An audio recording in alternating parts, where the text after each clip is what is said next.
Hello and welcome to the 39th Planet Destiny podcast. We are nearing 40, guys. We don't have a special guest to announce this week, so it's just the usual cast. We have me, we got Tefty, we got Briar, and we have a Pope Bear. So many fun things to do this week, don't we? Yes. You don't sound too happy about it, Patrick. I think he's a little sleep deprived, to be honest with you, Briar. I just, you know. I can't imagine why. You know, our little Holtzman gets cranky when he doesn't I get sleep. I get sleep deprived when I can't get a continuous 7 to 8 hours of sleep. If I have to keep waking up every 3 hours because Uncle Bungie has decided to, drop a mess with simulant. my sleep schedule. Drop a little simulant on ya?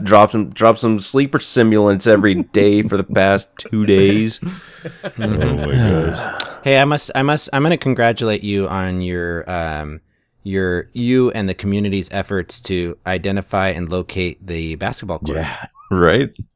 Yeah, that really helped push the ball forward. Hope we spoke before the podcast, and I said to never mention that again, please. In all honesty, how many hours do you think you put into that? I didn't put court? as many hours. You should as be an some other, NBA star. No, I did not put as many hours as some other people did, and so I have to give credit to those people that were in there for the entire weekend.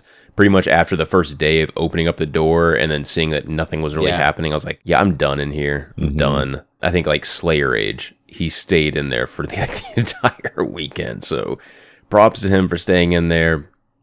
Feels bad, man. The sound of dunking that relic in there, honestly gives me it's like something just happens in the back of my head, and I'm like, no. So even in a Rift game mode, it's the same games, it's the same sound. So then I'm like, yeah, I'm gonna go in and dunk the relic now. Oh God, what? It's just like a flashback happens in my head, and I'm immediately in a fetal position, crying on the floor. Patrick, you need to have that as the sound when somebody subscribes or donates. I should set it as my alarm, there you because go. it will immediate enrage and wake up at the drop of a hat. I don't know if it would work. You'd just sleep through it because you'd assume it's still part of your nightmare. Right. That is true. That is true. I think it was it was last week when Luke Smith announced it. It was that's a basketball court essentially. It's an Easter egg. There's nothing tied to it. I still don't believe him. Because that's a lot of development time to put in on. Yeah, I know. You didn't saw spend you with the your entire weekend doing that. Yeah, it is a pretty cool Easter egg. It is if you're like, hey, there's this thing, and you can go done. Yeah, that's great. But the problem is, what we had to do to find that out for everyone else. So my sleep schedule is still altered from it. We lose perspective because we have to focus on these things so hard to get a video out or completely, to get, to know about things that we lose the coolness factor of it based on how much work we had to put into it. Oh yeah. And Patrick, as a member of the community who spent zero time trying to figure it out, we thank you. Yep. Yeah. Totally. No problem. Also, You're welcome. Thank you to Luke Smith for letting everybody know that there was nothing to find. Otherwise, we would Absolutely. still be searching it right now. Well, I wouldn't. I wouldn't. I would have given up at this point. Actually, I pretty much gave up after the first day of, okay, we figured out how to get in here, but nothing else is apparent. So I'm just gonna let go to the Winchester, have some beers, and let this all boil over. Now, speaking of Luke Smith, I really want to thank the people who listen to the podcast and comment that. They really appreciated having Luke Smith on, and I know we were excited to have him on, and we got a lot of positive comments about having him on, and hearing the backstory of the Faulted Glass and the progression and design to raids. And so I really appreciate everybody's feedback, and the community really stepped up and helped us and the writers, the Planet Destiny writers, put together a really good interview packet. And the quality of the interview and the stories and everything that brought into it was really a reflection of everybody chipping in and contributing when we asked for, conversation topics and questions. So really thank everybody out there for doing that. In that one day, my sleep schedule got wrecked. So I woke up, and the first part the first thing I saw was the Luke Smith tweet saying, "Hey, it's just an Easter egg." I was like, "Oh, well, that sucks." And then I was like, "Well, why is everyone else like still really like talking about a bunch of stuff? What happened?" Microtransactions were announced for Destiny. Oh my goodness! I know. Yeah. I know. The Eververse trading company, right? Mm-hmm. We saw that being copyright. The name being copyright. We saw that like before E3, I think. It came just before. It came at the same time that they copyrighted the images of what we now see on T-shirts and things like that of the Taken King, right? Interesting. Yep. So Tess officially got incorporated and started her own business. She's in our business in the real world and in the Destiny business. She's an entrepreneur, she is, right? Yeah. What is it that we're going to be buying from her? Is it silver? Is that what it's called? Emotes. We're going to be buying emotes. No. We're going to use. We're going to convert. Yeah. The new currency is going to be silver, and you're going to purchase that from either the PlayStation or Microsoft store. Got it. With real money. And Tess is going to be real money. Tess is going to be rolling. So Tess is going to be rolling in some of that virtual dough that's actually real dough at the same time. You guys okay with this? Yeah. Yes and no. Yes and no. I have a reserved position on this, in that I'm very hesitant. This is in my opinion, a very extremely slippery slope, and I'm going to caution. I have a caution enthusiasm for it, because from my background, I loved it when I played Halo a lot and I played Call of Duty a lot, and I really liked all the skins that I could buy for the guns and things that I could add to cosmetically that didn't change the game but allowed me to customize my character. I really appreciated that, and I bought them all. And I know guys that made fun of me and were like, that's stupid. It doesn't help me shoot my gun better. But I was okay with some of my friends not buying them. And I was really happy that I like playing dress up with my characters and changing the way they look and things like that. It's one of the reasons that drew me to Destiny. Yeah. Making my character unique. When you put 1,000 hours or more into a game, it's nice to be able to switch it up every once in a while. So what do you think, Briar? I mean, how do you stand on it? I'm the same exact way. I've got reserved enthusiasm. I'm okay with buying new emotes. I'd love to see a Moonwalk one, a Hokey Pokey one, possibly the Macarena. The Thriller Dance would be okay. But, it depends on how far they go with this, right? Shaders, I'm almost a little bit skeptical on, because shaders are kind of cool as something that you earn. When you have a really cool shader, people ask you where you got it. Oh, I got this from completing the raid. Oh, you completed the raid already? Oh, that's awesome. Or, I got this from this place. Maybe I got it from the Crucible, or, whatever. If I just bought it, the story's gone. It's not as special. But what happens if they sell a ghost? What light level do they sell it at? What happens if they sell weapons?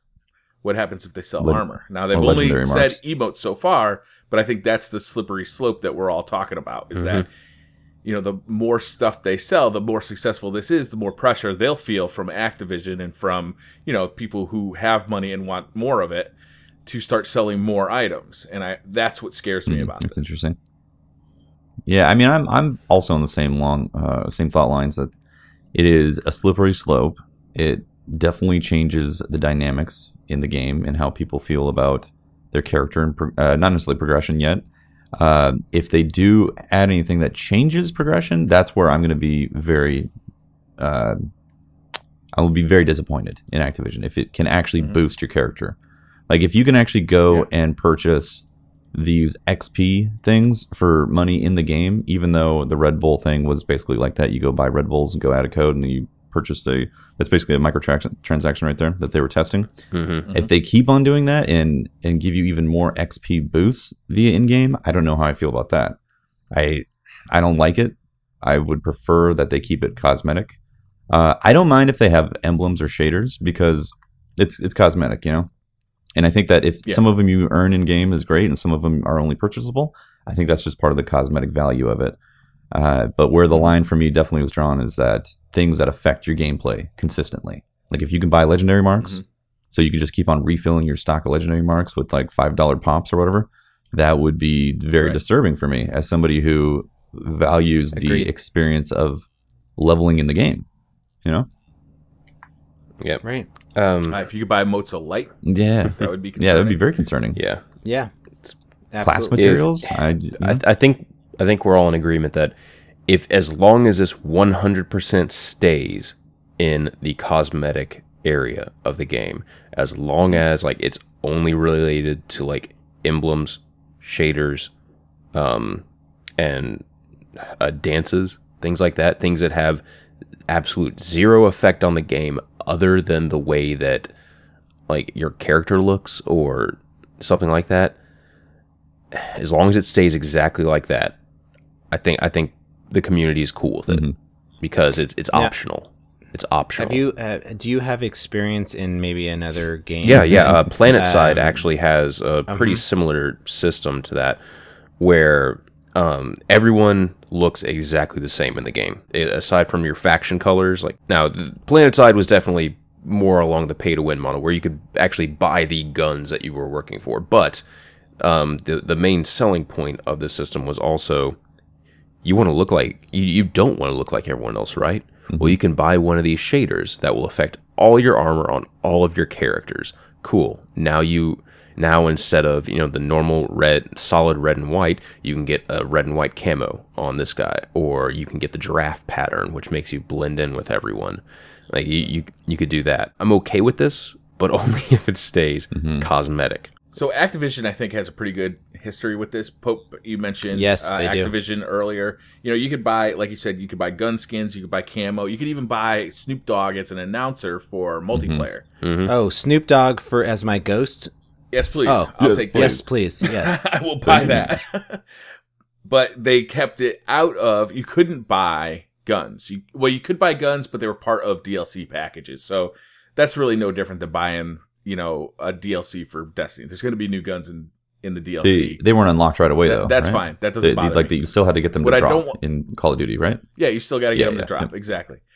But I have seen in games, The Last of Us multiplayer was an example where you could buy a bow and arrow that was just better than anything else in the game, right? It was just better. And the only way to get that was to buy it. That's not fair. That's not cool. That's not fair. No, it's not.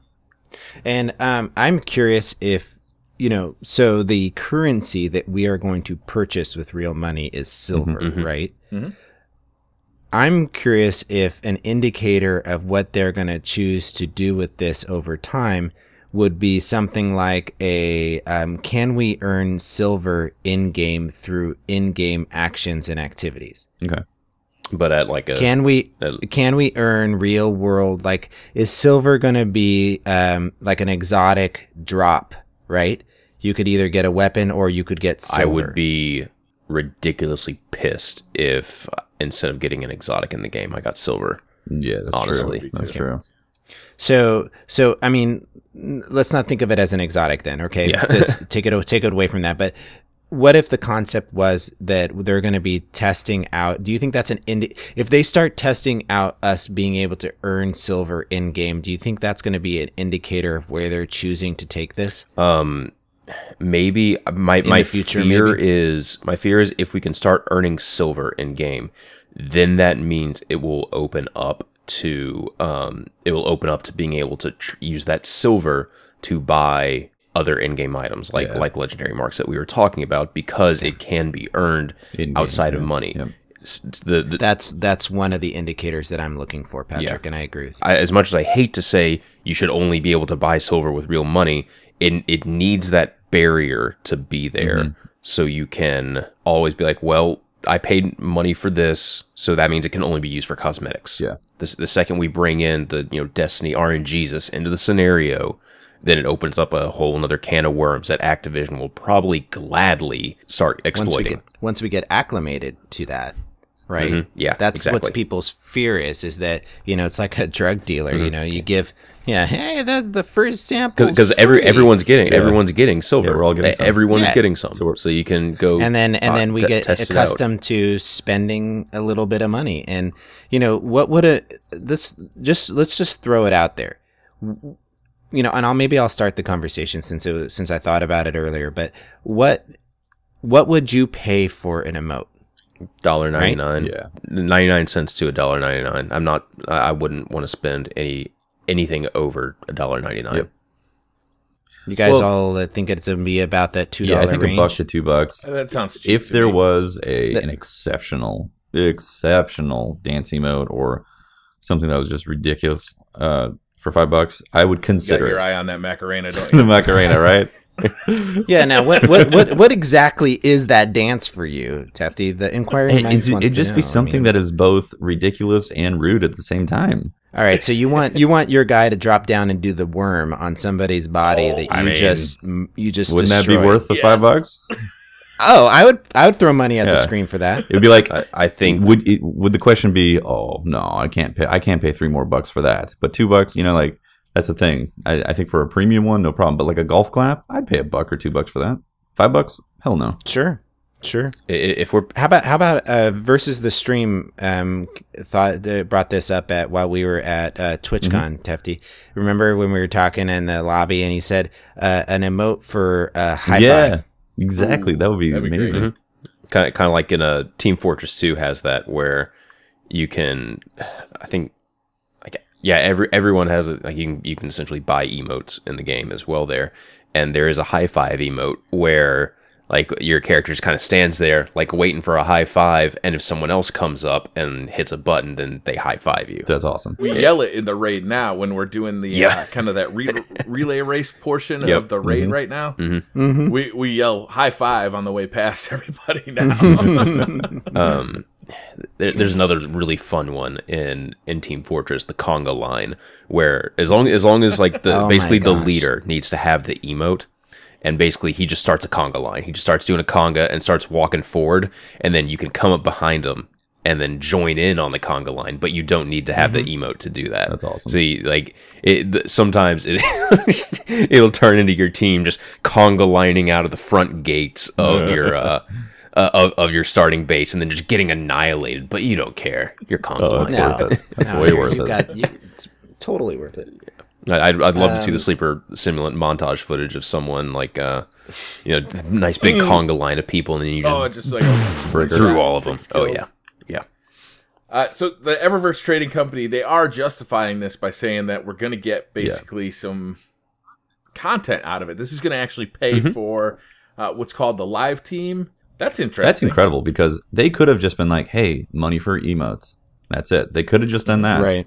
But instead, they realize how touchy of a subject this is, and they're saying, we're actually funding stuff that you're going to get for free with people buying cosmetic things. Well, some people are going to get it for free because they're not going to use the, things, and some of us are technically paying for it by whatever. Right. Like, all I want people to do is to not have hate for each other, because I saw this in Call of Duty where I know that's asking a lot. I mean, if people of the community understand, okay, look, this guy's got this emote or this shader or this whatever that makes him that he bought, right? And sometimes people can be like, oh, you're stupid because you spent money on it. Well, it takes a lot of people to make the world go round. A lot of different kinds of people, and to me, that's really interesting to have. And if you're a person that doesn't find that valuable, but you're getting free stuff, then just be quiet about it, right? Money has different value to different people too. Right. Dropping $20 on some emotes does not have the same financial impact it has on me that it has on a 13-year-old boy. That's very true. For me, dropping $20 on some emotes that are going to be fun and make me happy, that's a no-brainer. Yeah, exactly. Yeah. I think the community just has to get next to the idea, and also Bungie has to execute it correctly. Which hopefully, I mean, they're smart, so hopefully they're going to do it correctly. And once we get comfortable with it and we see the benefits that are coming across from it, I think we're all going to be really happy. Because if they move to like a yearly installment model for Destiny, where you pay like a $40 expansion every year to get a big fresh content boost, and then A Taken King size. yeah, if there was a Taken King refresh of the base game every year for $40, and then a bunch of free content throughout the year, I think that's a really great value proposition for the entertainment that you get out of this game. You know? There's definitely going to be a Destiny 2 at some point. Oh yeah. Well, okay. And and they already talked about that as being a $60. That's true. That's true. Yeah. It'll probably be like What's $60 questionable is for the base DLCs, game and then like the 40 Dark for Below later. and House of Wolves DLCs. Like, are those going to be? Are we going to be paying for those kind of DLCs in the future, or is this going to pay for those? I don't know. See, that's my hope. Okay. And as a consumer, That's my hope. and somebody who is probably going to buy these emotes, probably all of them, because I want to be floss and flying.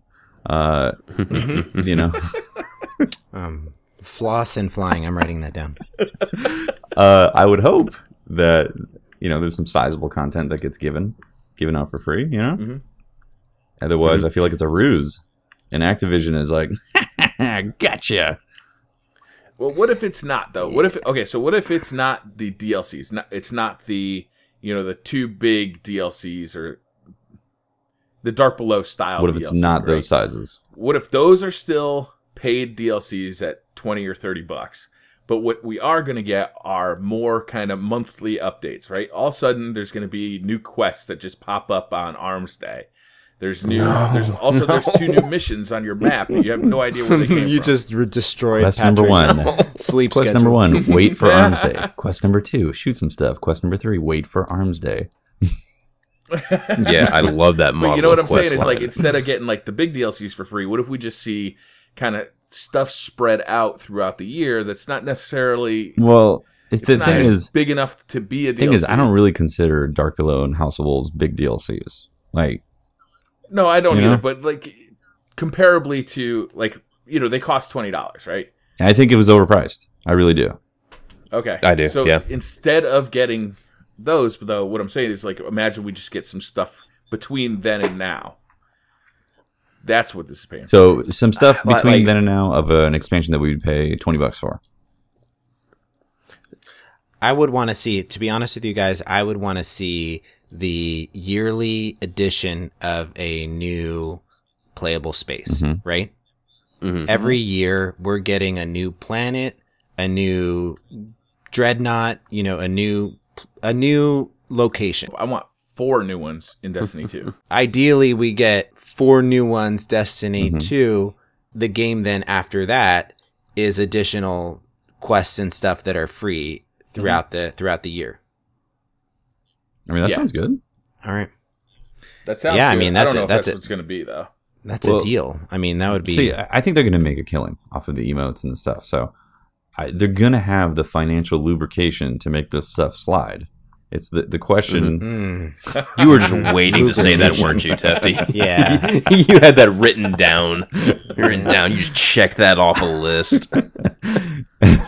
We're just fortunate that he didn't bring it up when we were talking about There exotic you go. swords. Yeah. Which I am farming those materials as I speak. I think.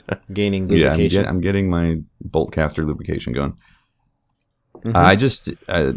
I think that they're going to be making a lot of money on this, and I think if they made it a yearly model with some updates that are happening that are nice DLC content updates that make the world interesting to come back to every week, I think they got a winning model then.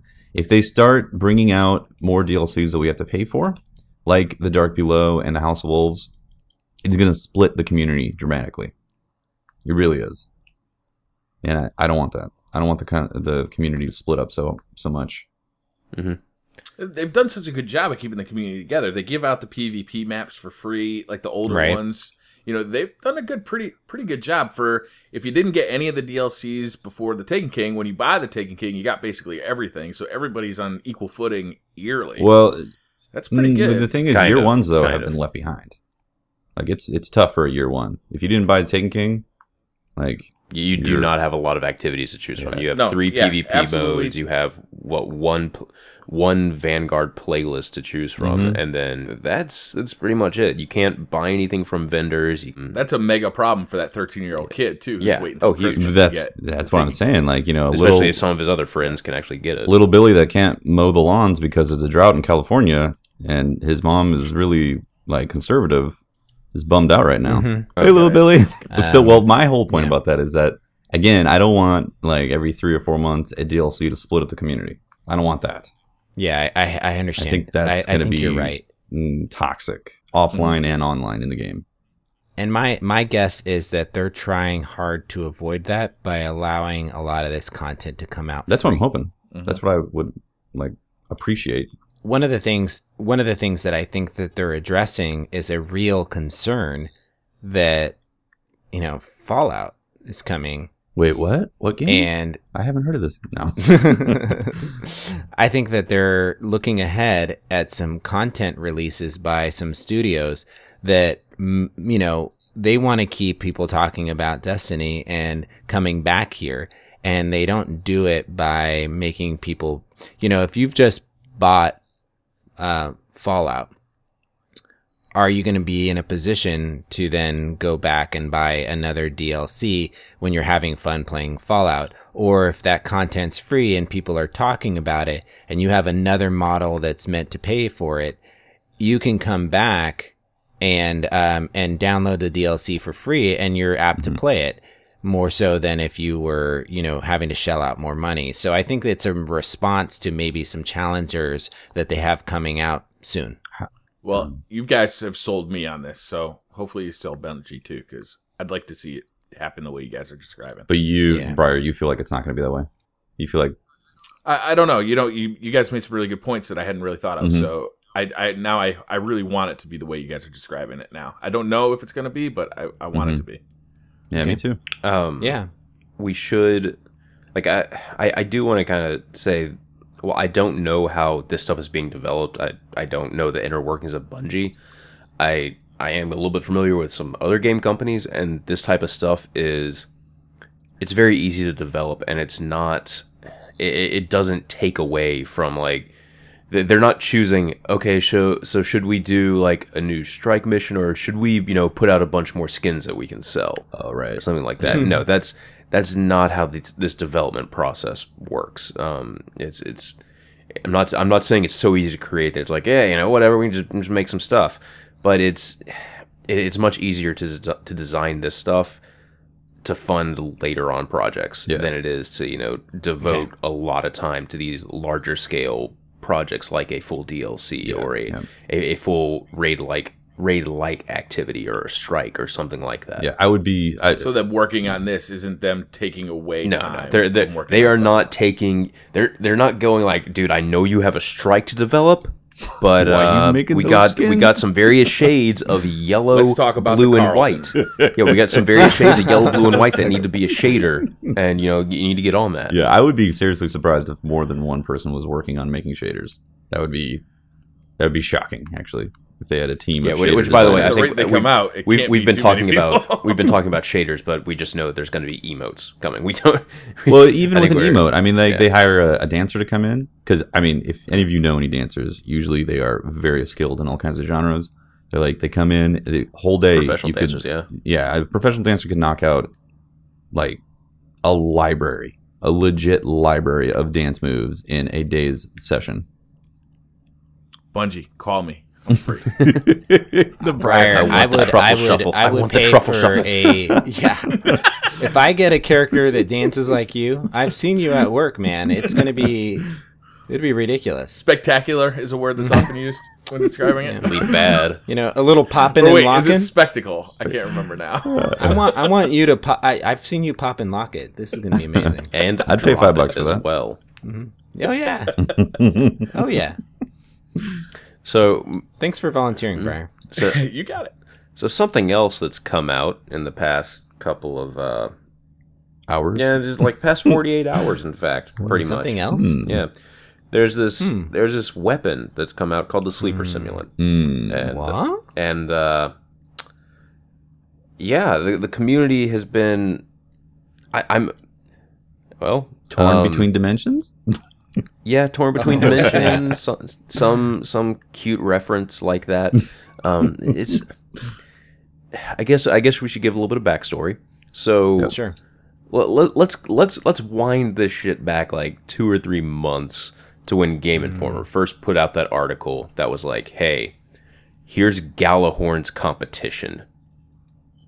Sure. So when expectations are already set, really high. It was also an article that was outlining the future of either Destiny being awesome or a huge letdown.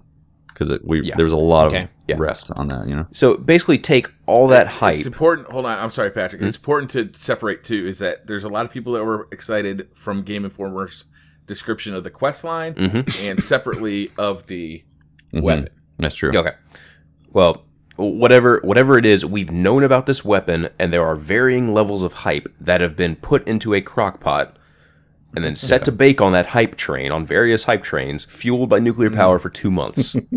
And so now people just immediately began searching for stuff. I bought a damn black light to look at the map in my collector's edition to see if there was any ultraviolet ink, because there might be a thing. I also saw you purchased a custom aluminum foil hat as well. Yes, I do, but that has no relevance on this. This is just that's to stop the government from actually talking to me. Oh, nice. I thought it was helping in finding the sleeper simulator. My bad. No.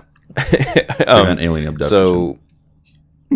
So and if you guys missed that live stream with Holtzman, it was probably one of the funniest things I've ever seen. I got on my computer, if you don't mind me telling the story. Yeah, go for it, Patrick. I got on my computer to jump on and play Destiny, and I have the monitor sitting next to each other, and I always check to see who's streaming on PlanetDestiny so I can have them playing, and I kind of lurk in the background, and and I look over and it's Patrick. Did any of you two see him? I did.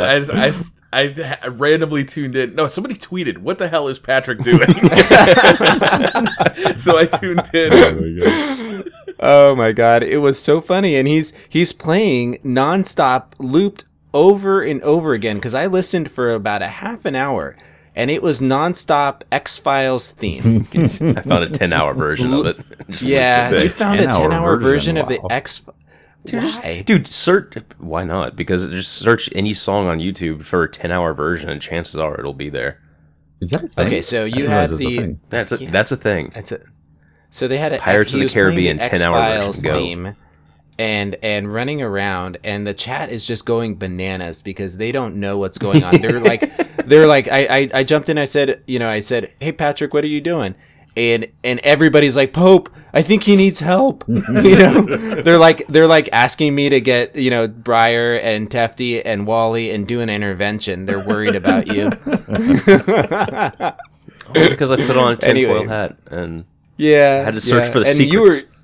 But you were mumbling to yourself like if I passed you in that state on a subway, I would probably walk a little bit faster and hold my son. Of course you would. I had a tinfoil hat on, Pope. You'd found 7 dots. Yeah. And we're explaining how the 7 dots coincide with the 7th column. It was good stuff. It was good watching, Patrick. Oh my gosh. That was literally me just be like, well, I could stream right now. And I just bought a new roll of tinfoil. Yeah, let's do that. Okay, anyway. Yeah. I need to go back to that tweet and then pick some people to ship the tinfoil to. Yeah. I tweeted out that I basically did a giveaway, and I'll give away rolls of tinfoil. But back to the sleeper simulant thing. Yep. Okay. That started this whole thing. When the game came out, everyone was searching for clues to this sleeper simulant. The hype train's been going for 2 months solid. Everyone wants to know how to get this. I bought a black light because I heard there might be UV ink on it. Turns out there's not. I bought into the hype too. And then we had people, have you tried using, Pocket Infinity in Rasputin's bunker to shoot the to shoot the gate that opens up in his strike? Like the most off the wall things were being thought of. And for a little while there, I was like, okay, maybe some of this will make sense, maybe. But then, like after the first week, I was like, look, a lot of this stuff, I really think this is going to be tied behind something that we have to like either progress towards, or it's going to be a time gate thing that Bungie just flips a switch. The only thing that we really had to go on was getting the Dvalin Dark Age fusion rifles. So we knew there was this thing that would probably lead to it. Magically, on Arms Day, the 7th of October, we log in and there is a quest entitled The First Firewall. This is different from a lot of the other stuff where we can data mine stuff, we can know what's coming. There was like 1 or 2 people that data mined on the search for the sleeper. There was some really cool stuff that they did, like figuring out that a lot of this stuff is relating to Hercules' like 12 ordeals or triumphs, or the 10 or 12, and the weapon is steeply based in that lore. You had to go run a mission, you got a thing, had to put in some passcodes. Amazingly, those passcodes I think were discovered within 20 minutes on Reddit. Yeah, they were discovered within 20 minutes. Yeah. It wasn't until like about 2 hours later that I started seeing people going, hey, the order the knights spawn in is actually the order for the passcodes. Yep. So the knights spawn in a very particular order. That coincides with the codes, and if you put in all the codes correctly, you get access to a new mission. It's basically Cade's secret stash, but it's a time trial run where you have to get to the top of it, and then you get the Icolos fusion core from that. It's like a mystery. It doesn't tell you exactly what you need. One of the things is you have to dismantle a legendary heavy weapon. If you were paying attention, you might have been able to guess it. Final stuff was warsats on Mars, which, again, you had to know your mythology to really understand just by looking at the one line of text that it told you. Well, warsat on Earth, Mars. Warsat on Earth, Mars, and the Moon. Yeah. So if you did all 5 of those things and put it into, and got your items, put it into the Icolos fusion core, you then turned it into the gunsmith, who's like, hey, this is really cool. I'm going to go show it to the weapons foundries. And then the quest just ended there. So we were like, okay, so what a lot of us thought was it's probably going to be another time gate where we have to wait until Arms Day, because he mentioned the weapon foundries. Yep. Turns out on the next daily reset, a new thing popped up for us, and we essentially had to go run. So then we had to go run the Saber Strike on level 42 difficulty. It is matchmaking, fortunately.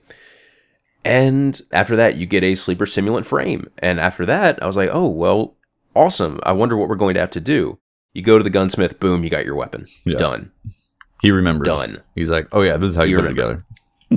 Yeah, he just remembered. He cobbled it together with some tin foil and from all the hats. The prevailing opinion from what I've read from the community is that the quest line is really underwhelming. I kind of agree. Once you got that frame, I really thought that there was going to be more things to do, and it was going to be fun, like maybe another input code, maybe more, warsats that you got to go get. More Rasputin stuff. More Rasputin, exactly. More, maybe another mission with Rasputin. Maybe you get to have some sort of dialogue with him directly or something.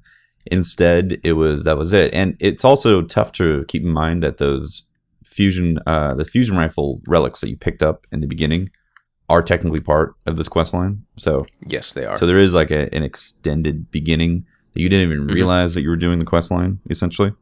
So you do have to kind of keep that in mind, that maybe that the Bungie developers were thinking about that. But overwhelmingly for me, I was like, okay, that was way easier than the sword, than, even Chaperone, Mm-hmm. They came really close with this one, I think. Yes. I think the problem is that they gave away those Dvorin, old fusion rifles. They gave those out without telling us what they were, so it didn't feel special when we had them. It felt like you were just turning them into a gunsmith rep, because you get a rep for this? Cool. Yeah, that's what I thought. Yeah. It's almost a forgotten part of the quest, and that was a mistake. That should have been incorporated into the quest better. Then they had 2 really good parts of the quest. I really liked the first mission where you got to fight the knights, and then I really liked the second mission where you got to climb the rocket. I thought both of those were good. Timing that rocket climb was really fun. You felt frantic. You get a little bit of vertigo while you're up there. I don't know if you guys jumped to that platform where the Taken Phalanx had knocked you off the first time. I came around there with a charged up shotgun ready to go. Oh yeah. So I like that part. And then I hit the Warsat part, and I absolutely hated that part. Oh, that was brutal. That is not, in no way is that an acceptable quest line to me. In no way. No. I waited for 3.5 hours for the Earth one. Went to Earth, then I flew to Mars because the next one was going to be at Mars. Then I flew back to Earth. Then I flew to the Moon because the next one was going to be at the Moon. I nailed the Mars ones and the Moon one really quick. Then I spent 3.5 hours waiting at potential public event places. I think the most boring thing I've ever done in a video game. It was awful. I was legitimately pissed off. To wake up today and get the Saber Strike, I'm like, okay, this is back to being fun. And then it just ended, and you get the gun, which is great to get an exotic gun. That's awesome. Mm-hmm. But it was so abrupt after having so many steps yesterday. Why didn't they just spread out those steps over multiple days? That didn't make any sense to me. And they wasted the Dvorin fusion rifle cores. They wasted that because... Well, what the hell is this? and you turn into the gunsmith, and then nothing happens after that. You get no prompt. Right. You don't get any, like, you get, I didn't even realize I got rep for it originally. That's a way that you can, like, farm stuff to grind up your gunsmith rep. That's what I originally thought. Yeah. That's what I originally thought it was for. Like, I was like, oh, if I can just get more of those, maybe I can get up to rank 5 really soon, or rank 4 really soon. No, there's a set amount that can drop for you, and then you're done with them. I'm not necessarily sure if week? I'm not necessarily sure if the if time gating it even further it would be the correct way to go about it, but I definitely feel that there needs to be. It feels like the quests were done out of order. But the way what I was going to say is, then you have to find those fusion rifles as part of the quest, so you know what you're doing. You get excited when you see them. Totally erase the Warsat thing, because that was awful. And then after you complete that part of the quest, you can do the final part and get the fusion rifle. Tyson Green, one of the design leads at Bungie, the response to the sleeper stimulant was humbling because we did not predict the community reaction. I think that one of the ways that they're approaching this is looking at how players play the game versus the way the designer designs the game. It's just like cheesing a raid, right? There's the way that the game is designed to be played, the way that the designer plays the game, for the experience that they wish the player to have. Ultimately, the players are going to play it the way that they play it. Right. And you need to be cognizant of the fact that people are going to be playing this game differently than the way you designed it.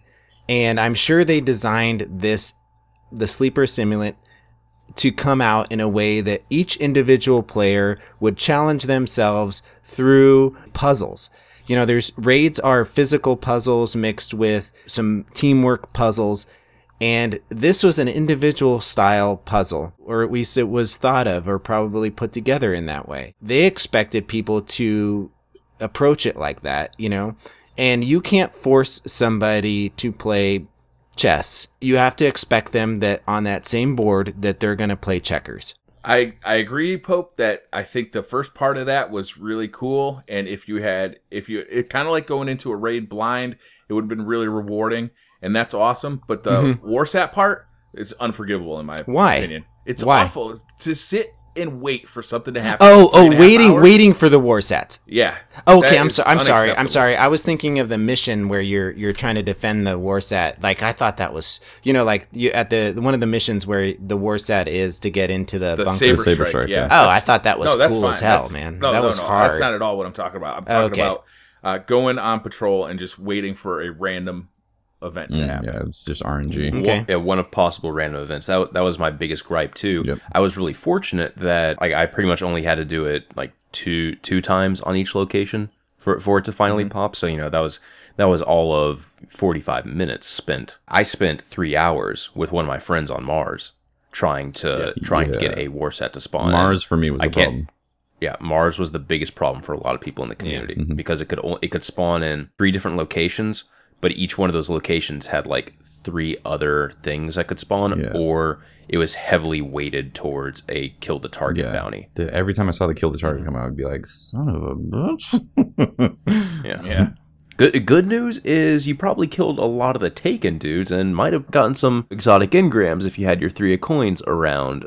I just put the game on autopilot, and I was like, when I'd see the screen darken, I'd go back to the game. I think that's what he's talking about. That's what they're looking at. Yeah. There was a strong backlash from the community saying, well, it's a 1-day event. I didn't get a chance to do it, or I didn't know about it, and I could totally miss out on it until the next time. That's my biggest problem with it as well, is that a lot of people were asking me, well, I didn't have time to get the Warsats yesterday. Just from the people that actually knew about this damn thing. Yeah. Or could actually do it because they didn't know about the Duvall infusion cores. That's the thing, is those guys were like the first things I got, you know, after the tweets of like, hey, you can get this thing now. I was like, can I still get it if I didn't get my Icarus fusion core finished yesterday? And the answer to that was no. You cannot get it today. We don't know when that will be available. We just don't know as of recording right now. Hopefully it's on a daily reset where it's like, oh, you finished the iClose fusion core. Cool. Here you go.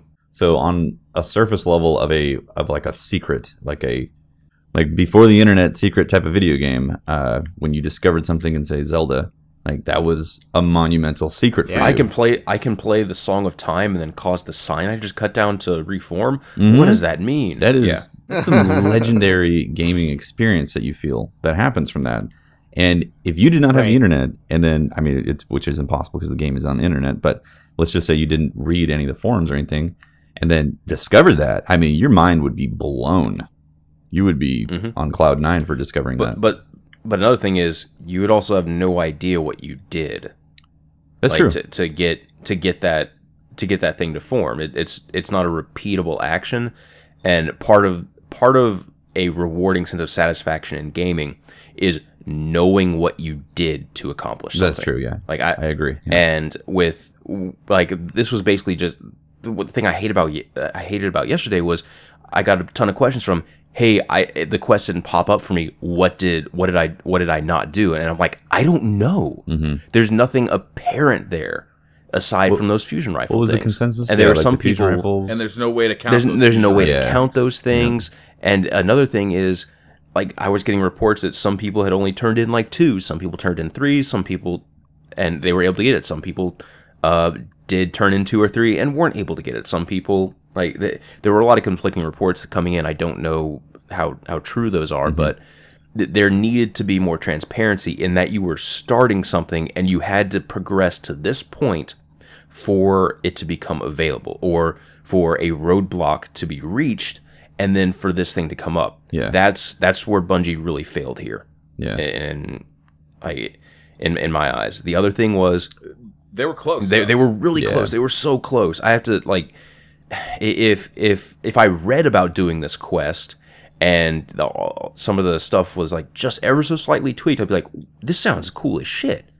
Like if getting that first fusion rifle to drop for you, 3 weeks ago, caused a quest to prompt up in your system and go, hey, you should go collect other fusion rifles on not on various locations, but at least track the fusion rifles that you get so you know you're working towards something. Yeah, you've collected 1 of 4. Yeah. And I think that's what Tyson's talking about, as identifying how they communicate that to the community is one of their goals. I didn't have the same experience you guys had. I was stuck on Mars for a couple hours, but to be honest with you, I was with friends and we did patrols and ran around, and it was fun. We killed the Taken King and we made a day out of it. The only what you explained to me that I hadn't thought about is those people that really felt like, hey, I didn't have time to do this. Yeah, and that's something I feel like you have to take into account when designing something for gamers. Which was, gamers. I thought, like, one of the strengths of the Black Spindle thing is you could get in there, give it a couple tries in the 45 minutes. You knew it was available that day because we found out about it, and every time know that mission comes up in the day, well, cool. When we all get home, we have an hour. Let's see if we can knock it out. Yeah. Because it takes about 15 minutes to do it. And here's the thing that I'm okay with, and I've been on the losing end of this when I'm at work. I work a 12-hour day, that's I get home and sometimes I can't work. I can't play Destiny, and or you're just too damn tired. Yeah, and so I've been on the losing end of this, but philosophically, I'm gonna argue that it's okay if we miss something, as long as it's coming back around, and we can be excited about it. I think it's okay. But I agree with you. The tightening up the way that those quests look, so that RNG isn't like the determining factor of grinding and making it as to whether or not you get the loot. Yeah, I don't see that. I would like it based on puzzles and creativity and your own ability to challenge yourself and get through like hard elements. Like the Saber Strike. Yeah, that was cool. That was cool. Yeah. So. Yeah. I really liked the missions and the strikes of this. I thought they were really inventive. I really liked that there was a puzzle to it. But I don't think it was presented really well, and I really didn't like the Warsat part, and I really didn't like that you had to finish it all in one day. Yep. Well, Patrick, I went out and I tested it on the Cosmodrome. I was taking down Shanks with one shot, no problem. Shanks with one shot? God. Oh, yeah, no problem. Oh, dude, that's a good use of that 7 ammo that you have. Oh yeah, I could take on 7 of them if I was really. If they lined up, dude. Zur Overall, is though, I gonna gotta get. say I don't like the weapon because it just takes too long to take down those. Yeah. ships. I hear what you're Charge saying time there. is too long. I hear what you're saying there, Pope, and I hear what you're saying there, Briar. And what I'm going to say is, I'd like to wait to review the weapon until I've used it. I'm waiting to review this weapon a little bit because one, it's at 290. I'm gonna have to get this thing up to at least like light level 300 to get an idea of the damage this thing's going to do. We have an idea now, but light level is a huge determining factor in the way we review weapons now. And I think it's in Sleeper Simulant's case, since it is a heavy weapon, and it's one that we want to actually, we want to bring it out to do a crap ton of damage, and just like that one hit from the community, we've seen a lot of people are like, this thing is underwhelming as hell. Yeah. And I think that relates back to the whole this is Galahorn's competition thing that Game Informer did from a while back. I'm actually pretty enthused with it. I was using it today, like you said, not at all ready to give it a review, but I was having a lot of fun with it. If you can crit like a big guy, one of the bosses at the end of a strike, An ultra? Yeah, an ultra. You do big damage, and you do it without putting yourself out there too bad. It's similar to using a rocket launcher. A rocket launcher is a little easier because you can just aim it, wait for that lock on, shoot it, and kind of get back to cover. This is a little different. You gotta put yourself out there. Charge it up. Yeah, you gotta charge it up, put yourself out there. I'm hit a that crit, firing then you can go laser. back. But it's doing massive damage, and it does hit crits. Mm-hmm.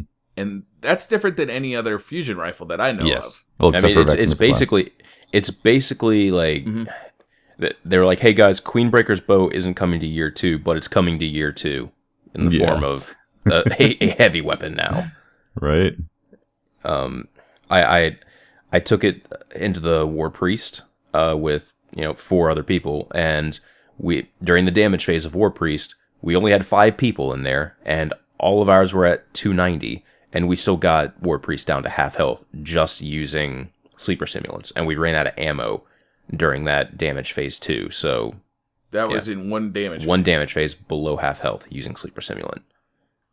That's right up there with Black Spindle. I mean, it's right up there with Black Spindle in terms of overall damage. Once we see it fully upgraded, I imagine we'll start to really see its true damage potential. Yep. But there are some... I'm just going to come out right out and say it. The amount of ammo you can carry is too damn low.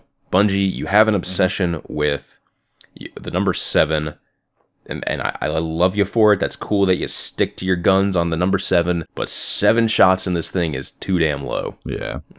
I want it at least at 9 so you can have 3 full magazines. If you use old raid armor that has the heavy ammo perk, the armor, the fusion rifle bonus armor does not affect it.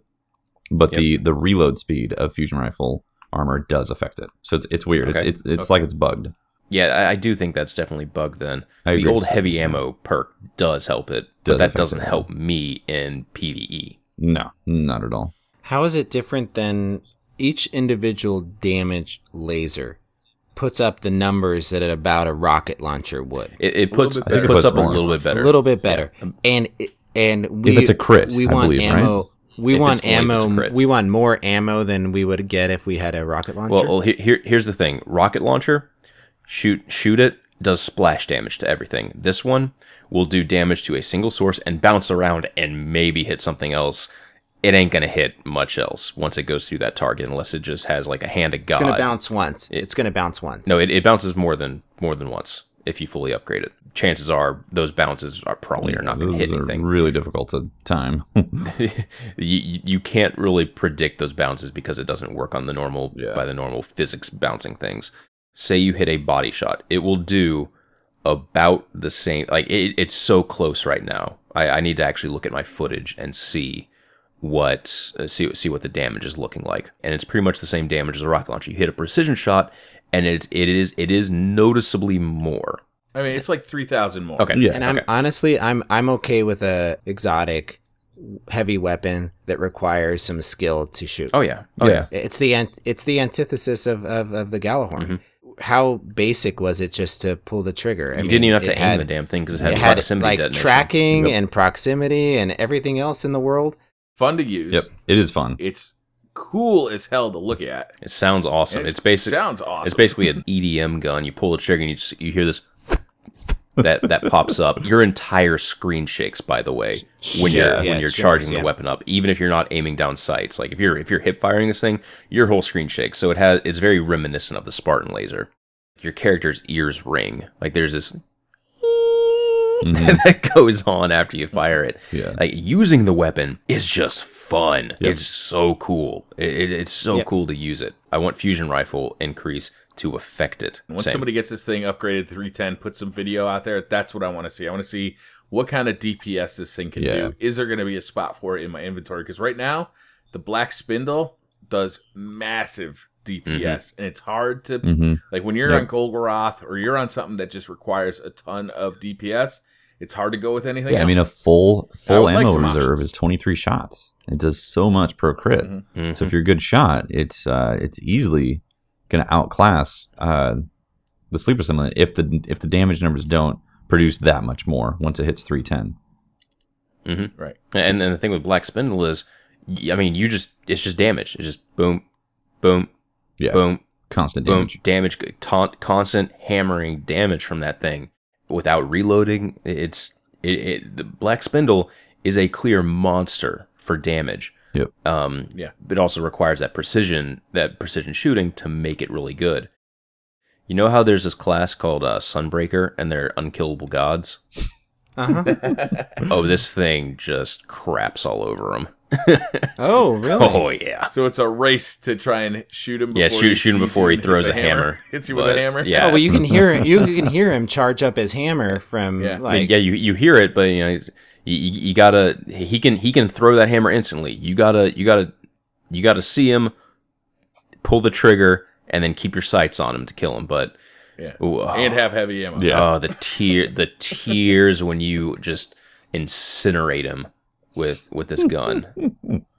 It's very fun. Very fun weapon to use. It's honestly not viable. You get 4 shots standard, which I think is the perfect number for PvP. Aim assistance on this thing is really dumb. Like I've had multiple instances where I'm just like, okay, just gonna pull the trigger here and fire. Okay, I guess my sight was on that guy. It wasn't really on that guy, but I guess it was worthy enough to get to get a headshot. Okay, that's fine. Yeah, I noticed that the pull. Everybody's had that experience with shooting a hand cannon at a phalanx, and you're hitting them in the arm or in the leg, but your bullets are hitting them in the shield. That's the aim assistance, just pulling those bullets over to where they think they ought to go. Oh yeah. This gun does the same thing. It's like that level of aim assistance. It's extreme aim assistance. Which the way that I have mine like set up right now is to maximize the range. The range. Plug the Crucible Radio podcast here real quick. If you guys haven't started listening to that and you're interested in Crucible, it's an entirely dedicated Crucible podcast. We host it on our YouTube channel as well. They had John Wisniewski. I think that's correct. Okay, Wisniewski on, who is one of the lead sandbox designers from Bungie, and they asked him about range. What the hell does it mean? What is aim assistance? All that stuff. We have a little snippet of it on the YouTube channel as well. And we learned that range is a very important stat now. Like range will now affect your aim assistance. Range will affect like the cone that the weapon kind of fires out in. It's a very important stat to look for. It shouldn't be so important that you're sacrificing everything else for it, but it should be noted that you're going to have a much better shooting experience if you have a good range stat on a weapon. This is a big change for update 2.0 because it was essentially a useless stat before. It didn't matter. It clearly didn't matter because both the Last Word and Hawkmoon were capable of sniping people at the same ranges. Yeah. Sniper rifles, there were all these perks where I was recommending, look, if there's a perk that says it'll cut down your range to nothing, but it'll give you like max stability, go for it. because range doesn't matter on sniper rifles. They don't have damage fall off. No weapon had damage fall off. Not noticeable. Well, aside from like not noticeable, aside from like shotguns. Well, none of the maps, at least in PvP or the engagements, were really considered medium to far, and those maps were taken out early on in the game. Yeah, exactly. Yeah. You would go from like the really long sniping hallways on Bastion, or not hallways, like just the long cross map snipes, and I'd still like hit people in the head for 412 instead of 417 with my LDR. Okay. Now, if I try to cross map someone on Crossroads? With that big long gap with the man cannons, I'm only doing like 300 to the head if I hit him, and only 111 to body. Like that is a huge damage fall off. If you had luck in the chamber on that sniper rifle, you'd be right back. Yeah, we'll save that for a little bit later, Briar. We'll save that rant because I'm gonna go off on that. So yeah, Sleeper Simulant, really fun weapon to use. I think the community does need to hold off a little bit on calling it bad. Yeah, because it does do really good damage. It does do good damage if you hit precision shots. Yeah, if you hit a precision, you are doing more damage than a regular rocket launcher. So now that is something to consider. Now I haven't done the math. We have not done the math yet because the weapon's only been out for a few hours at this point, and it's not.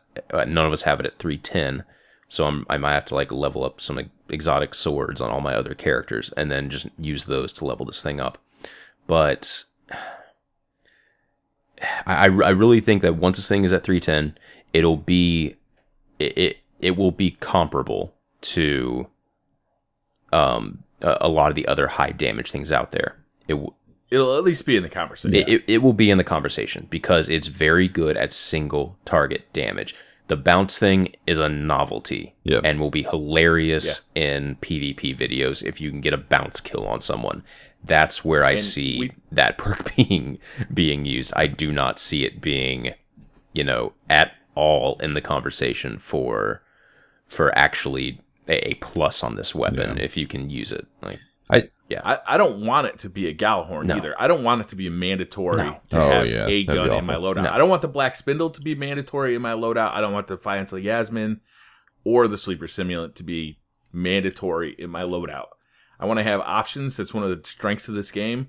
So I do want it to do good damage, but I want it to be kind of comparable with the Black Spindle so that I have a choice between those two guns. I think Defiance of Yasmin plus Sleeper Simulant is still a really good combination to have because you can hit those 4 really quick headshots on War Priest, switch to Sleeper Simulant, and then charge off a full mag, reload, switch back to Defiance of Yasmin. You have your reload from Cocoon, and you can keep that damage up. Now, is that as I don't know, someone with more patience and know-how than me will probably do the math and see is Black Spindle better than doing that. The chances are, it probably will because it's continuous damage. But in case you don't have Black Spindle, this could probably be a pretty comparable loadout to it. Well, also, just like you said, if you're using 2 weapons and you're swapping, then the damage numbers are definitely going to be better with Defiance plus a Sleeper Simulant reload phase. I think it's definitely going to be better than a Black Spindle in that case. But compared to a full mag of Sleeper Simulant versus a full mag of, or not full mag, but a full ammo reserve of Black Spindle, I think Black Spindle is definitely going to win. No, Black Spindle wins. Absolutely. Yeah, absolutely. Especially because we can't reliably increase Sleeper Simulant's ammo capacity right now. Yeah, which could be bugged. But also, I want to point out... I'm pretty sure it's bugged. I also want to point out that right now you can't get rockets at 7, right? Unless you're using Truth, which is 8. Everything else maxes at 6 or 7, right? Something like that. Yeah, I'm not entirely aware. Because they nerfed. I truthfully haven't touched rocket launchers because I have my bolt caster. Right. It seems like they've. It seems like they brought down the actual ammo count on that stuff. I definitely feel they did. Yeah. So that's another perk, essentially, in year 2 for this weapon is that it's 7 rocket caliber precision shots. So that's something to consider. Definitely. Yeah. So hopefully they can get the fusion rifle thing working.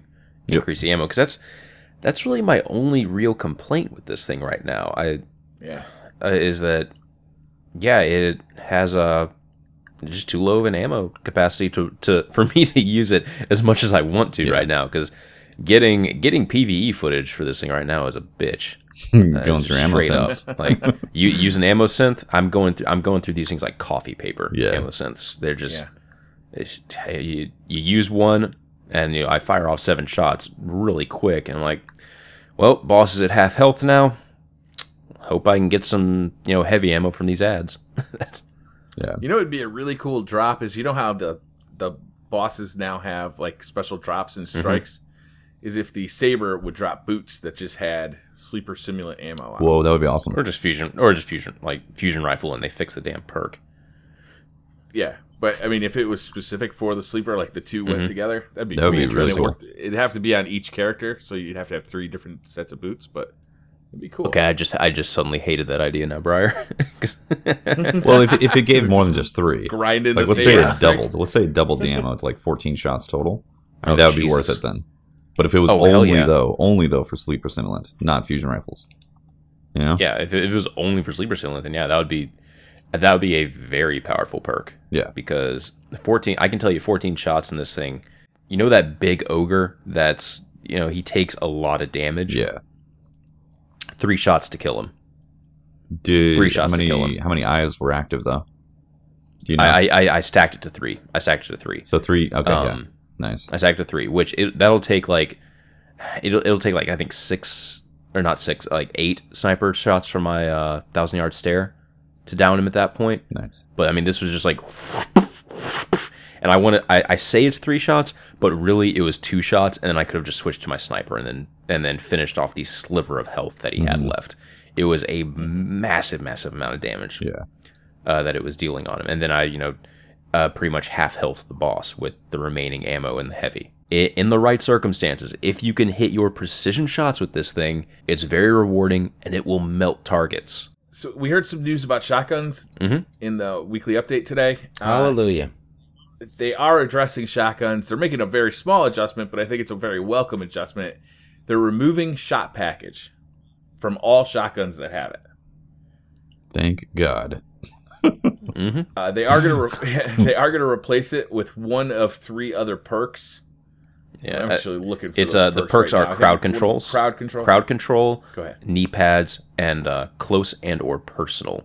That last close and or personal is 1 perk. It's not 2 perks. So basically, you get your option of a really good PvE perk, a really good movement based PvP perk, or a kind of a both. A good. Well, you don't get an option. You don't get an option. It just happens. So may RNGesus be on your side, and hope you get something good.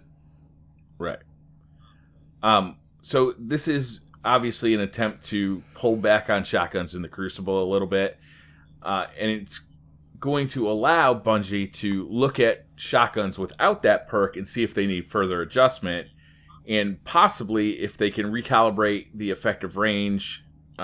After that, they may re-add shot package after that, but it sounds like they just need to pull shot package out so they can actually see what the range of these shotguns is without it, and then they can make adjustments after that. Yeah, they have to see how the player base is going to react to it at this point, because it's one of the main reasons why those really powerful shotguns are so powerful, is that if their spread was in I think many podcasts ago, I was like, look, the Fellwinter's Lie archetype of shotguns is a problem because they just do so much more damage.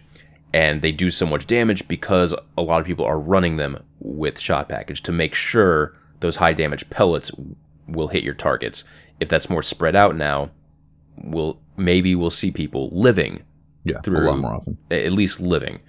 And being able, because usually the frustrating thing about Fellwinter's Lie is, or those shotguns is, you can use your primary and you're challenging them because maybe you can't challenge them with your secondary guide ammo, whatever the situation is, and you get them down to that health where they're almost dead. They're just almost dead, and then they finally get in range. They hit you, you're dead. So maybe now you'll be able to live through that, and you'll be able to finish them off before they, I don't know, god hand you with their Yeah. stupid Stormcaller range with their melee.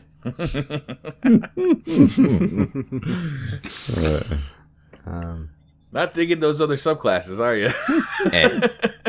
Well, I think the melee range. I think the melee range of Stormcaller is a little bit broken for the amount of damage that it does, but that's a topic for another discussion.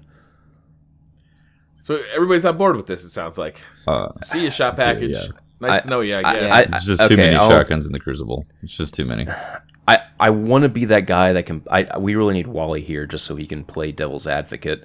And I want to play devil's advocate right now, but I'm just bad at it because I've cursed shotguns under my breath for too long. I can be a devil's advocate. Okay, go for it. Be devil's advocate. Defend shotguns. Right. As devil's advocate, I totally agree with this nerf. That's not how you play devil's advocate. Oh, okay. Shoot. Okay, let me try again. All right. As the devil's advocate, I think its use in PvE hasn't been addressed here. That's a good point. Do people use it in PvE? It's still a very solid perk because you can go reliably hit more precision pellets. Yeah, and this is gonna make. I don't look for it at all in PvE. I look for full auto and guns that fire fast. I don't care about the range. Well, I mean, shot package can help though. Like if you want to do crits, like shot package helps with critting a lot with it. So yeah, it is a thing that's happening right now as shotguns get nerfed in the Crucible. Their PvE experience seems to keep on take a hit, and that isn't right. So maybe Bungie needs to take a step back and fix that. It'd be nice. I think they need to go. I think that they need to address that even further with how they've taken a look at. On some guns, they've been very selective in saying, okay, this is how we're going to treat this archetype in Crucible, and then we're going to treat it this way in PvE. And they've done that with some of the guns that we know that they are treating them separately. I honestly, and I go back to this same argument, I understand the importance of you saying, okay, this is my character, and philosophically Bungie wants you to say, I'm going to take my character into anywhere in this world, and I don't want physics to be different in this world as in this world, but they've already kind of cracked the door open with some of the stuff. So, I mean, you can't be half pregnant. Yep. And I think that they need to just pull the trigger, no pun intended, and separate guns so that we can have PvE guns that are fantastic and overpowered and you feel amazing using them, and you can run around like a badass, and that would be amazing. But that does not make a PvP experience. That ruins it. So, there you go. I think they just need to, realize that they're not the same and treat them differently. Yeah. And I think people will adjust. Absolutely. If I understand you there, Pope, like what you just said was you want there to be clearly defined PvE weapons and then clearly defined PvP weapons. No, I want there to be a modifiers that are applied to weapons in PvE and different modifications that are done in PvP. You want the actual sandbox to change. Yes. Okay. I think that is something that they're already toying with. They've kind of played around with it, and now they just got to. Well, they already did that with Touch Malice. Touch Malice, instead of doing double damage, it went from 45 to 61 or 62 on the crit. That's like that's significantly different from. Exactly, and it made it not really a god weapon in PvP. No, right? It's more of a hey, cool, I have infinite bullets in PvP. Right. So I think that and that goes back to my point. At some point they got to recognize that they're half in and half out. Just decide that we're gonna create a different sandbox for the PvE side and the PvP side. Then and only then can we actually make balanced PvP matches where competitive Destiny games are being played, because these guns will have been tuned for their competition in PvP. And we won't get these right now. I feel all we're doing is getting the Destiny community to fight amongst each other, and every time there's a forum post or something, you can almost sense where somebody's coming from. Are they a PvP, centered player, or are they PvE, and what position they take on this? And I think that they could solve a lot of problems by just separating. This is actually something that World of Warcraft had a very difficult time with.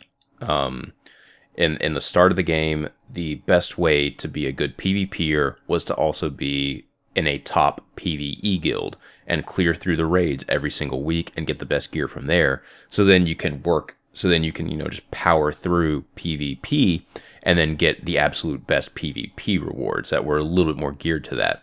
So for 99.9% of the player base, you were doing PvE to PvP. If you were a sole PvPer, people could usually tell because your gear was crap, but you were a solid player that was held back by your gear.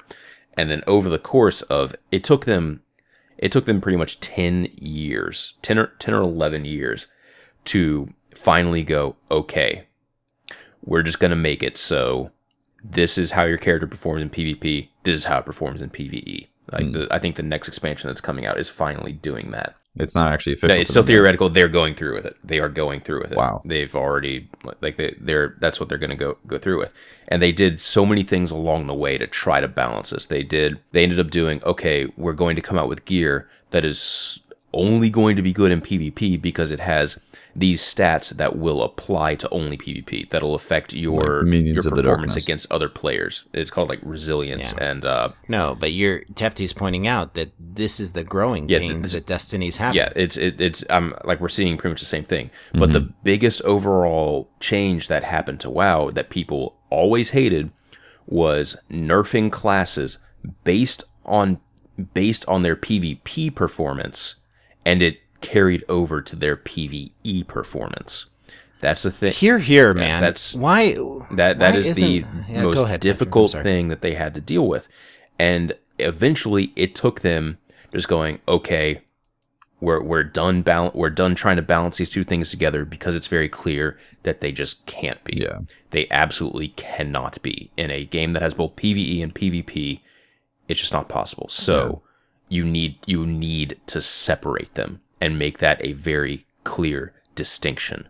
Or else you're going to have this 10-year-long process of frost mages going, hey, we're gods. Can I ask you a question about this? Because I want to make sure I understand exactly what you're saying. Yes. For instance, if you were a Stormcaller in PvP, your melee may go half as far as it does in PvE? Yes. Yes. That would make a lot of sense. No. In PvE? No. Why not? It could be that's not the level of change that should happen. It would basically be, how popping. So Stormcallers would get hit.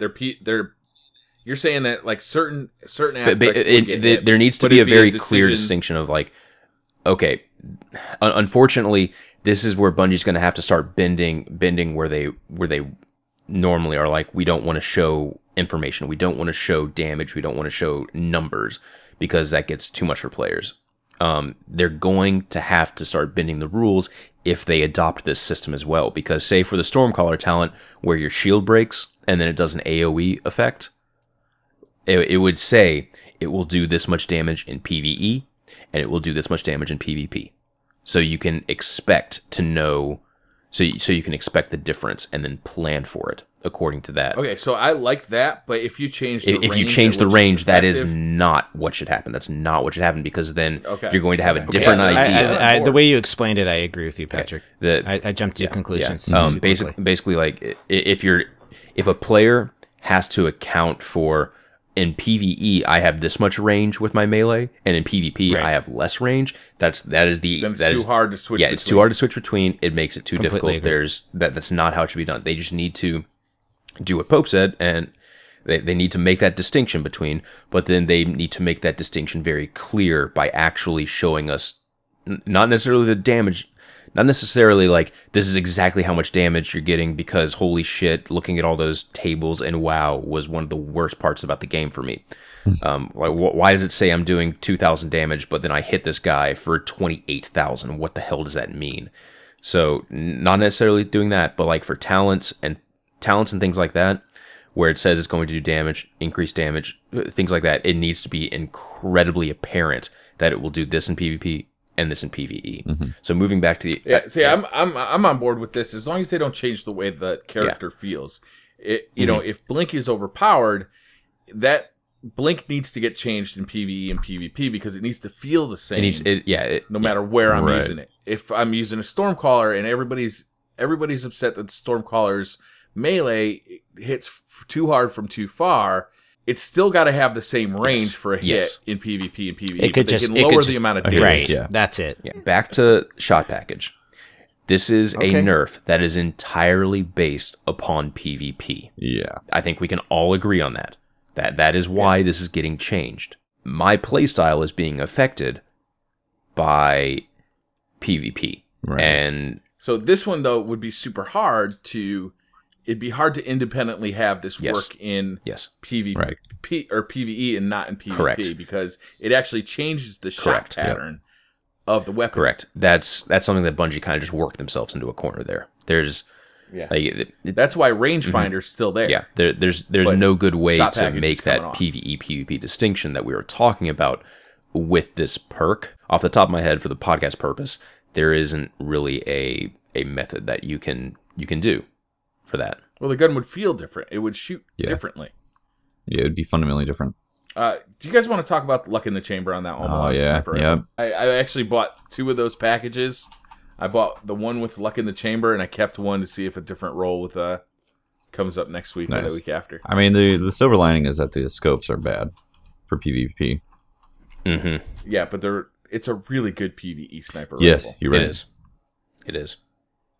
That's why I bought it. It's the same reason I always kept my final round Efreet Spear with 6 in the chamber or six rounds in the magazine. That thing was just the ultimate legendary sniper rifle. If assuming the Black Hammer wasn't your go-to. We're not fooled, Briar. We know why you're keeping it. You're power leveling that bitch right now, and you're gonna have that thing ready for trials for sure. Yeah. So I mean, I'm not saying no. Okay, so hilarious. The real reason that we're talking about this weapon is it's in the LDR archetype of weapons. I think it's a higher impact. More impact. No. The tooltip is bugged. The tooltip it's bugged. It's bugged. Oh, okay. So just get that out there as well. Did not know that. And the stat actually does show that there is more there. Like when you look it up in the in the database, but for practical senses, it doesn't do more damage. It is both a bugged tooltip and a bugged stat from what we can tell. That's what I'm reading over in the Crucible playlist, and those guys seem to know their shit when it comes to weapon stats. Well, isn't it? Okay. I thought it hit for like 181 on a headshot. I could be wrong. I can't remember. But anyway, this is an LDR class weapon with Luck in the Chamber. If you want to do the basic math, that means if Luck in the Chamber procs in a body shot, a PvP player is one shot. Yep. Yeah. And it's got 4 rounds. It has 4 rounds. Yeah. So it's a 1 in 25 chance. 1 in 4 chance. Or not 1 in 25. It's a 1/4 chance. 25% chance. And there's an audible ring when Luck in the Chamber hits. I hope they... So it's not inconceivable to hear people firing this thing off at the beginning of a Crucible match, and if they don't hear it in the first 2 shots, then they know they got a 50% chance. I don't know about you, but Luck in the Chamber seems bugged to me, where it always applies on the first round. No, I haven't had that experience. I have a shot. This might only be to this one shotgun that I have, but I have a shotgun on my Warlock that has Luck in the Chamber on it, and every first shot has bonus damage. Every single first shot. Wow. I reload it to full, shoot 1 shot, I hear the ring. I reload 1 shot, hear the ring. Every single time. And it actually does have that increased damage as well associated with it. It might just be associated to that 1 shotgun. It just might be I have the God shotgun. But yeah, I find this to be incredibly frustrating because we finally got rid of final round on snipers. Bungie finally got rid of it's like Bungie admitted final round snipers should not be a thing in PvP. Yeah. Or like that is a nerf that happened because of PvP. And I agree. The final round thing should have, for the amount of damage it did, you should have something else associated with it. So it will only proc on a precision shot That's perfect. This luck in the chamber thing is basically Bungie saying, okay, so we know we messed up with final round, but we're gonna ignore that. Yeah, and then do this. This is a new perk for sniper. Yeah, rifles. it's the equivalent of the new final round because it's a problem. I mean, you can't have that just happening in the Crucible all the time. Until guaranteed, an Arms Day is going to show up with luck in the chamber with one of these sniper rifles, and it's going to have the low zoom scope, and then suddenly everybody's going to have it. Yeah, I'm really hoping when we were at E3 and then the Red Bull thing, and at the Red Bull thing we were playing on the E3 build, we saw sniper rifles with luck in the chamber, and we were like, okay, this is the E3 build. This is from months and months and months ago. Surely they would have noticed this and gone, oh yeah, no, we don't want to do that again. It honestly, it perplexes me that Bungie has been really in tune with what needs to be nerfed weapon-wise. They hear the complaints that, yes, Final Round was utter bullshit and should never have been in the game, at least in that form. And then they put this in. This is one of those situations where it clearly needs to be disabled for PvP and enabled for PvE, just straight up. Or make that luck in the chamber shot only apply on precisions. Precisions, like awesome too. Like it's something like that, because it for PvE. I love the fact. Yeah, it's great. It's cool. That's a really cool perk to have on your sniper rifle, and it's a really cool PvE sniper. Yeah, rifle. no, it is. The look of it is really cool. The sight on it highlights targets that are within like that perfect range. It's a damn cool sniper rifle. That the Aquila S4 or whatever it is. I actually like the scope. I like the feel of it, and I don't like it. Yeah, well, I'm in the same camp also, just really enjoying the weapon itself and the sound of the Omelon weapons and all that. And I was really excited about these, and then that freaking luck in the chamber. Yeah. Oh my god. I don't know if you guys have noticed, like when you scope in with those scopes, all the Omelon scopes, like the center circle and then the parentheses around it, they're really pixelated. I don't. Are they? Yeah, I've noticed a few scopes where it seems like the texture map is really low resolution. Yeah, it's really low resolution. I don't know why. I'm just assuming it's because of last gen. Yeah, packing the assets in for last gen. I'm just assuming. Maybe, I don't know, overlay textures like that. Yeah. Have you guys kind of found your overall favorite weapon foundry yet? Hake. It's Hake for you, Patrick, absolutely, right off the bat? Absolutely, right off the bat.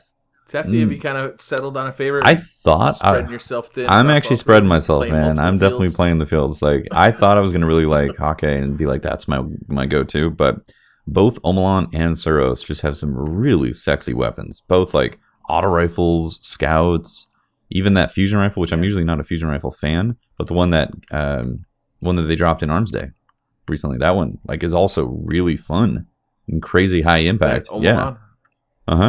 Yeah.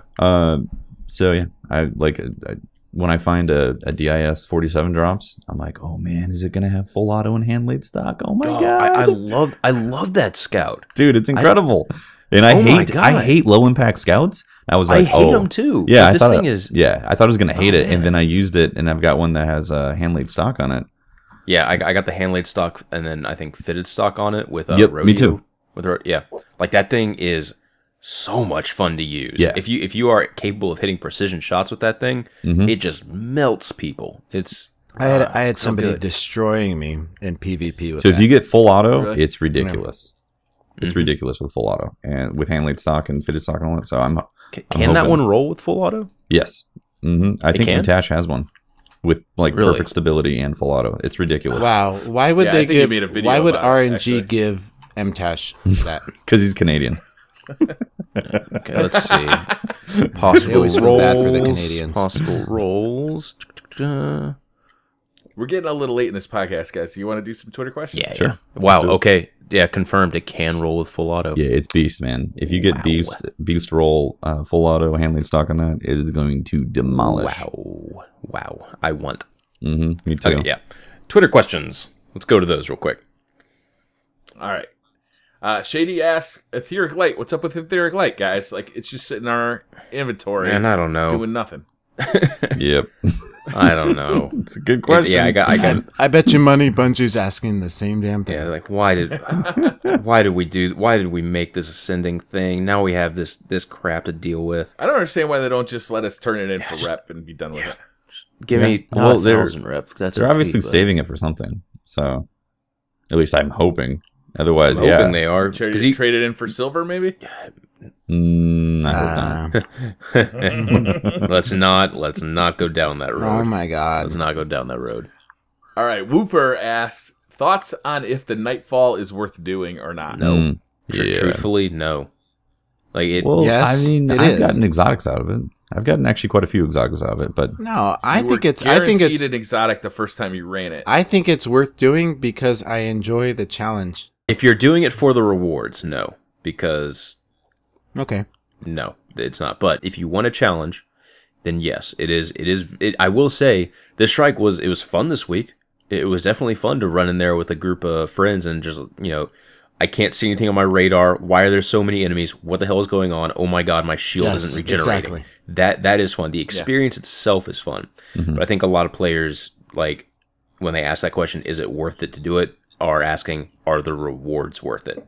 And truthfully, I think no, they're not. yeah, and I think the intrinsic rewards are definitely worth it.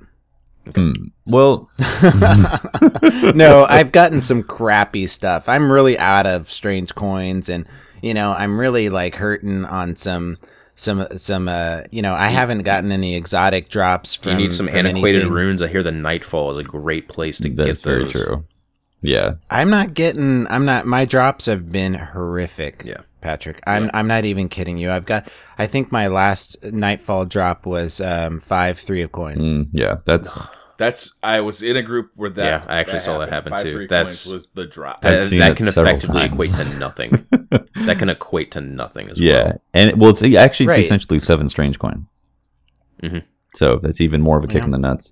I think Yeah. the antiquated rune can essentially translate into like 4 blue engrams. Well, actually, I mean, it's like a guaranteed legendary artifact that you definitely don't need because you already completed the quest to get a 310 version.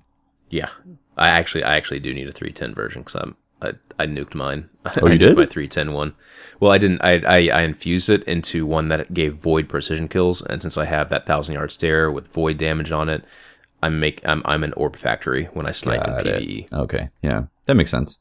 But I feel like that's the only reason to like tier 3s aside from the calcified fragment that you get. And if you need to farm up some engrams, I feel like you just get legendary artifacts, which at this point I could care less about. So I'm a little disgruntled about that. I'm disgruntled about the 3 a coin. But aside from that, I'm still going to do the Nightfalls because it's a higher chance of getting an exotic, period. Oh yeah.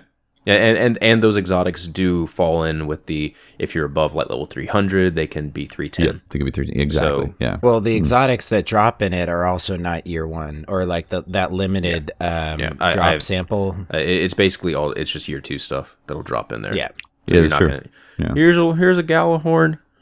Hope you. No, what I'm saying is that the 3 of coins, the weapons and armor and stuff that's drops with the 3 of coins activated is a very small Yeah. pool. Yeah. Right. This in Nightfall, it's not limited like that, and you can get some of the other exotic drops that you wouldn't have seen if you use 3 of coins. It's really small for me. All I ever get is Hawk Moons and Suros Regimes out of it. Oh, Is that it? Yep, I got like 6 Hey, I'll each. trade you. I'll trade you those exotics for some 3 of coins. Yeah. Cheese and Burrito asks, what kind of emote would you throw money at the screen for? Oh my goodness! okay. You know how League of Legends has like these really, really expensive skins, like $30. I'd totally shell out that money if it meant I could buy like a 6-pack of emotes and then gift them to my friends, and then together we could fully orchestrate like I don't know, Swan Lake or something with the emotes. Wow. Like a ballet or something? Yeah, like You're looking for yeah, like ballet. you all Nutcracker line suite? up, you position yourself, and then like it does like a 20-second rendition of Swan Lake, something like that. It's great for yeah. Christmas time. I would love for an emote for my hunter. I have a female awoken hunter that would do like a pirouette, like the that happens when the blade dancer locks up. Yeah, You There you know, go. that kind of just something that involves that has some class to it, I would, and it's yeah, Yeah. that would be awesome. I'm going the opposite way, Pope. I'm thinking like a touchdown dance, like the Icky Shuffle or something, where I slam the football down. Yeah. Something a lot of people have been asking for is like a slow clap or a golf clap, and either one of those would be fantastic. They've already show a little modeled that one. sarcasm. I know that for a fact. Yeah, They already have that. Same one. with the Carlton. You know. yeah, because any chance to show sarcasm in the middle of like a strike, it would be just awesome. I love it. Like you walk up to your buddy whose orb is the lion there, about to res him, and instead of resing him, you just start doing the golf my clap. God. I would love it. I would love for man. golf clap because like if someone starts teabagging me in trials and then we just win, then just the last one, just stand over his body. Yeah, I'm not going to reduce myself to teabagging. I'm just going to golf clap you, dude. It's like, good job, Right. Good That'd be job, fantastic. Definitely pay money for that. man. For sure. Anything else there, Briar? Batman Swagger 72 says favorite sniper out right now. I bet everybody's got the same answer on this one. Actually, I don't have one answer. Okay. I think it depends. I'll on the let situation. everyone else go first because All right, I'll say. I could write a Well, book I on assume this. he's talking about PvP. If he's talking about PvE, we probably have a lot of different answers. But PvP, it's got to be the 1,000-yard stare for me. Same here. If we're talking regular Crucible, it's still my Her Benevolence. Okay.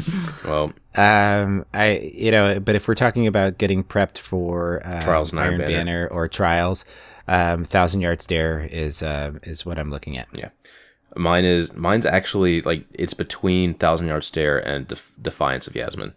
The Defiance is such an interesting weapon in PvP because using it properly, like you only bring it out when you really need to hit that guy, put it away, and it automatically reloads for you, so you don't have to. You can immediately just start sprinting somewhere else. Yeah. The really nice. cool thing about it is the scope. It kind of limits your field of vision on the edges like a normal sniper scope, but it doesn't really. You can totally you still have full field of view when you zoom in. In that it's not a scoped in view or a traditional video game scoped in view with all the edges blacked out. No, you can still see everything. Yeah, It's just I kinda love a the little scope bit on that hazy. thing. Yeah, the scope is I do too. fantastic. It feels Plus, so it sounds clean and exactly like refreshing. it sounds exactly like the Halo sniper rifle. Yeah, the UNSC sniper. Yeah, I think it's a really satisfying sniper. Yeah, I have used it a few times in the Crucible, and I did enjoy it every time. yeah. I got a kill with it. Unfortunately, the 1,000-yard stare does not have a good vendor roll, in my opinion. The scopes on it are very underwhelming, so you have to get lucky or get the one from like leveling up. I think that's the one that everyone uses. Truthfully, Yeah. The Crucible vendor has a pretty good sniper rifle that's higher rate of fire, so it won't do res snipes. red snipe. But it like for every other application, it's actually a really good The sniper. Tao with a good roll on it. Hun, something like that. Yeah, you nailed it, I think. All right, nailed it. Next, Sports Family 77 says subclass balancing, old and new, what is needed? That's a big topic, actually. Yeah, that's still a very big topic. Very big. Are we talking about PvP again? Because in PvE, I would say the Solar Titan needs to be buffed again, but so I can throw infinite hammers. But that was fun, That was right? awesome. That was great. You could light up, the whole area like you're sitting on the sun. As a Titan, when you lock up, it's just people just run the other direction. Yeah. That's pretty much the go-to. I feel like it's sweet, sweet revenge for the Titans for the year of just getting shit on. Yeah. Oh, I don't disagree, Briar, but I'm taking the higher road here as a Titan. And it's only more powerful when it's actually popping the super. The rest of the time, it's just a Titan. That's the thing is the Titan has the worst neutral game, and that's the neutral game. For those who don't know, refers to when your super is not up. This is kind of in PvE, but it's mostly related to PvP because I think class balance is usually a topic for PvP mainly.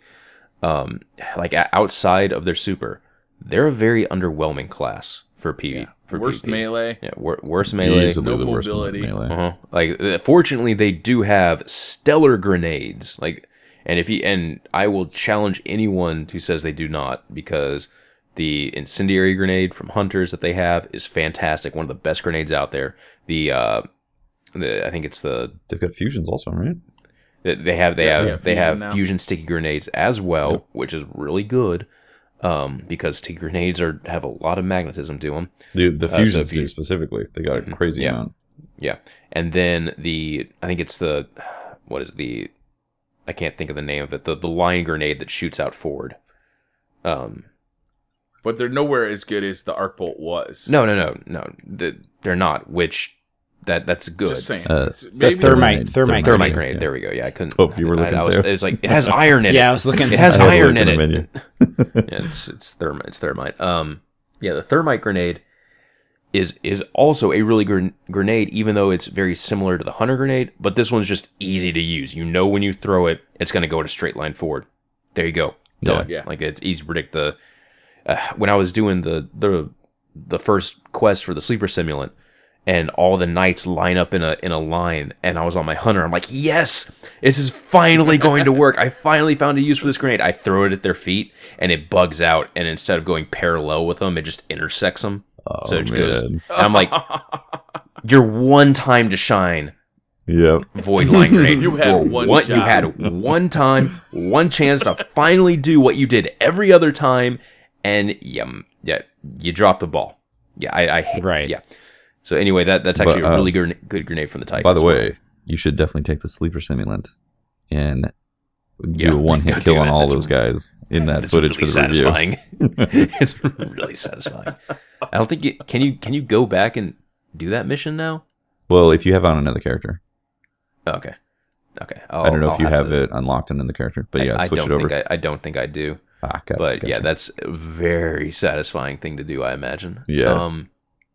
I think we kind of strayed from the original topic of what needs to be done in class balances, but yeah, I think that topic is like too broad though. It's like a whole podcast by itself. It's very too broad. We're just going to focus on the damn solar Titan the entire time. Yeah. Anyway, sorry, sport family.